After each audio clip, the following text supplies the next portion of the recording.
नमस्कार मंडळी, आज आपण विकतसारखी चमचमीत पावभाजी बनवूया। ही पावभाजी खायला अगदी चमचमीत चविष्ट लागते। विशेष म्हणजे कोणताही आर्टिफिशियल कलर न वापरता मी ही पावभाजी तयार केली आहे। ही पावभाजी खाल्ली तर अगदी विकतची पावभाजी विसरून जाल इतकी चविष्ट लागते। चला तर रेसिपी बनवायला सुरुवात करूया। पावभाजी बनवण्यासाठी पूर्वतयारीमध्ये इथे काही कच्च्या भाज्या फोडींमध्ये चिरून घेतल्यात। एक लाल बुंद टोमॅटो असे बारीक चिरून घ्यायचे। लक्षात घ्या, काही वेळेस टोमॅटो खूप जास्तच आंबट आमरूस असते। अशी भाजी फारशी आंबट लागू नये म्हणून टोमॅटो चिरून धुवून पिळून घ्यायचे। इथे 4 कच्चे बटाटे साल काढून त्याच्या अशा फोडी करून घेतल्यात। इतर ज्या भाज्या आहेत त्या भाज्यांच्या मानाने बटाट्याची क्वांटिटी थोडीशी जास्तच घ्यायची आहे, जेणेकरून पावभाजी ही खूपच जास्त चविष्ट बनेल। 1 वाटीपेक्षा थोडा कमी फ्लॉवर घ्यायचा आहे। फ्लॉवर अगोदरच गरम पाण्यामध्ये स्वच्छ करून घ्यायचा आहे। अर्ध्या गाजराच्या अशा चौकोनी फोडी करून घ्यायच्यात। अर्धे बीट असे चौकोनी कापून घेतले आहे। जर बीट आवडत नसेल तर तुम्ही स्किप करू शकता, पण बीटामुळे पावभाजीला अगदी सुरेख असा रंग येतो। सपाट वाटी फ्रेश हिरवे वाटाणे घ्यायचे आहेत। वाटाणे हे पावभाजीमध्ये लागतातच। या वाटाण्यांमुळेच पावभाजीला आणखीन छान टेस्ट येते। या सर्व भाज्यांची क्वांटिटी ही मी सांगितल्याप्रमाणेच घ्यायची आहे। कुकरमध्ये अर्धी पळी तेल हे टाकायचे। तेल गरम झाले, यामध्ये 1 चमचा जिरे घातले। जिरे तेलात फुलले की यामध्ये लगेच हिरवे वाटाणे हे घालायचे आहेत। यानंतर गाजर बीट घातले। सर्व भाज्या एक एक करून कुकरमध्ये घालायच्या आहेत। टोमॅटो घालूया, फ्लॉवर घालूया। लक्षात घ्या, फ्लॉवर हा गरम पाण्यामध्ये धुवून घ्यायचा आहे, त्यामध्ये कधी आळ्या असतात। शेवटी चिरलेला हा बटाटा घालायचा आहे। इथे मी 4 मोठे बटाटे वापरले आहेत। सर्व भाज्या अशा मिनिटभर परतून घ्यायच्या आहेत। जिऱ्याच्या फोडणीमुळे भाज्यांना खमंग असा वास येतोय। भाज्या थोड्याशा अशा तेलावर परतून घ्यायच्या आहेत। यानंतर यामध्ये चवीनुसार मीठ घालायचे आहे। या सर्व भाज्या शिजवण्यासाठी यामध्ये पाणी घालूया। अंदाजे मी पाणी इथे वापरत आहे। पाणी अगदीच जास्त नाही, तर फक्त तांब्याभर भाजी पाण्यात बुडतील एवढेच पाणी वापरले आहे। कुकरचे झाकण लावून कुकरला शिट्ट्या काढून घेऊयात। कुकर हा पूर्णपणे थंड झाल्यावरच उघडून घ्यायचा आहे। इथे कुकरच्या 6 शिट्ट्या झालेल्या आहेत। यापेक्षा जास्त शिट्ट्या करायच्या नाहीत। भाज्यांचा अगदीच गिजगा होतो, त्याची चव छान लागत नाही। आपल्याकडे घरामध्ये असे मॅशर असते ना, त्याने ह्या भाज्या चांगल्या मॅश करून घ्यायच्या आहेत, किंवा एखादा तांब्या असेल तरी त्यानेही तुम्ही ह्या भाज्या मॅश करू शकता। मंडळी, इथे सर्व भाज्या अगदी बारीक मॅश करून घेतलेल्या आहेत। अशा कढईमध्ये बटरचे 3 क्यूब मी घेतले आहे। पावभाजी ही शक्यतो बटरमध्येच बनवली जाते, पण बटर आवडत नसेल तर तुम्ही ते तूप वापरा। बटर मेल्ट झाले, यामध्ये पळीभर तेल घातले आहे। आता इथे मी 2 मोठे कांदे असे चिरून घेतले आहे। पावभाजीला कांदा हा थोडा जास्तच घालायचा आहे। भाजी छान मिळून चविष्ट लागते। कांदा थोडासा लालसर करायचा आहे। कांदा इथे हलकासा मऊसर गुलाबी झाला आहे। यामध्ये 12 लसूण पाकळ्याची पेस्ट घातली।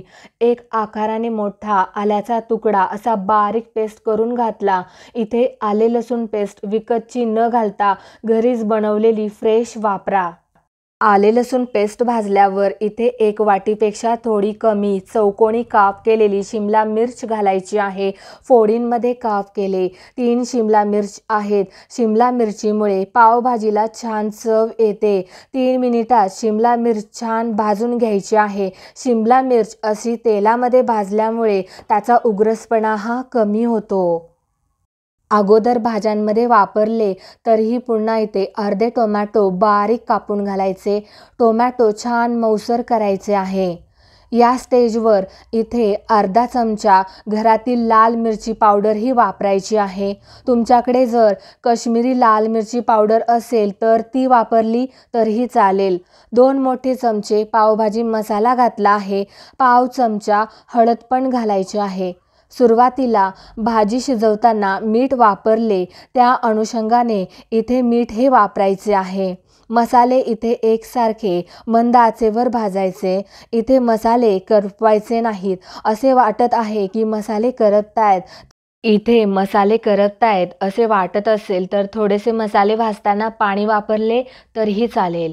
मसाले अगदी छान भाजलेत. अगोदर जो मॅश केलेला भाजीचा स्टॉक आहे ना, तो इथे मसाल्यामध्ये मिसळून घेऊया. भाजी उलटण्याने अशी एकसारखी हलवून घ्यायची आहे. बीट वापरल्यामुळे भाजीला रंग पहा अगदी सुरेख आलेला आहे. आर्टिफिशियल कलरपेक्षा बीट वापरणे हेल्दी ऑप्शन आहे. असे मॅशर आहे ना, त्याने पावभाजी पुन्हा कढईमध्ये अशी मॅश करून घ्यायची आहे. भाजीचे काही चंक्स राहिले असतील तर ते फुटले जातील. भाजी ही पुन्हा एकदा अशी मिक्स करून घेतली आहे. इथे पहा भाजी अगदी घट्टसर झाली आहे. तर एवढी घट्टसर भाजी ठेवायची नाही. तर आपण इथे कुकरच्या भांड्यामध्ये पाणी गरम करून ठेवले होते ना, ते या भाजीमध्ये घालायचे. मंडळी, पाणी हे गरमच घालायचे, त्यामुळे भाजी ही चविष्ट लागते. पाणी टाकल्यावर भाजी अशी एकसारखी ढवळून घ्यायची आहे. इथे तुम्हाला पाणी जास्त दिसत असेल, पण काळजी करू नका. जसजशी भाजी आटवली जाते तसतशी ती घट्टसर होत जाते. अजून इथून पुढे भाजी थोडा वेळ आटवून घ्यायची आहे. म्हणजे मसाल्यांचा फ्लेवर हा भाजीमध्ये उतरतो, ती आणखीन चविष्ट बनते. इथून पुढे गॅस हा मंद आचेवर ठेवूया. हे पहा, अवघ्या 15 मिनिटामध्येच मंद आचेवर पावभाजी अशी एकसारखी मिळून आली आहे. भाजीचा कण ना कण मिळून आलेला आहे. अशीच भाजी एकजीव करायची आहे. शेवटी भाजी थोडी टेस्ट करून पाहायची, कुठे मीठ वगैरे कमी पडले का ते. पावभाजीला टेक्स्चर ही अतिशय सुंदर आलेले आहे. अगदी सुरेख पावभाजी दिसत आहे. मंडळी, पाहिलत ना, पूर्वतयारी असेल तर पावभाजी बनवणे किती सोपे आहे ते. आता भाजी म्हटले की बटर हे आलेच. शेवटी भाजीवर असे थोडेसे बटर हे घालायचे आहे. थोडी हिरवीगार कोथिंबीर घालायची आहे. मिक्स करून घ्या.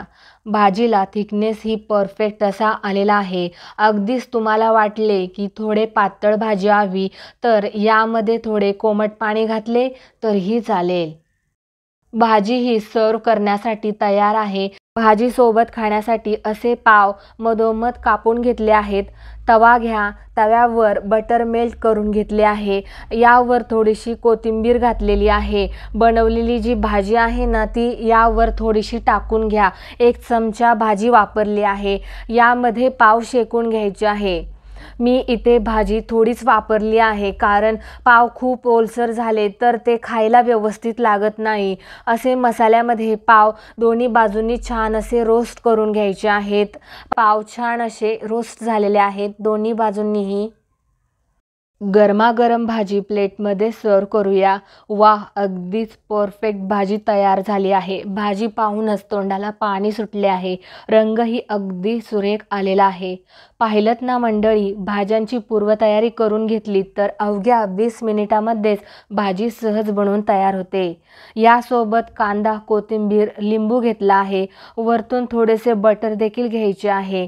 सोबत अगोदर रोस्ट केलेला गरमागरम भाजलेला पाव.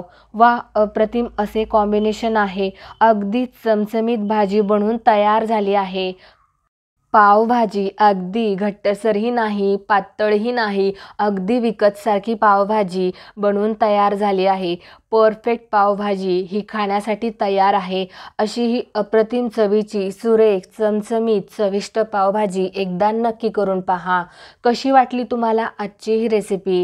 व्हिडिओ आवडल्यास व्हिडिओला जास्तीत जास्त लाईक, शेअर, कमेंट आणि हो, चॅनलला सबस्क्राईब करा. भेटूयात अशाच एका नवीन रेसिपीमध्ये. तोपर्यंत मस्त खा आणि हेल्दी राहा. धन्यवाद.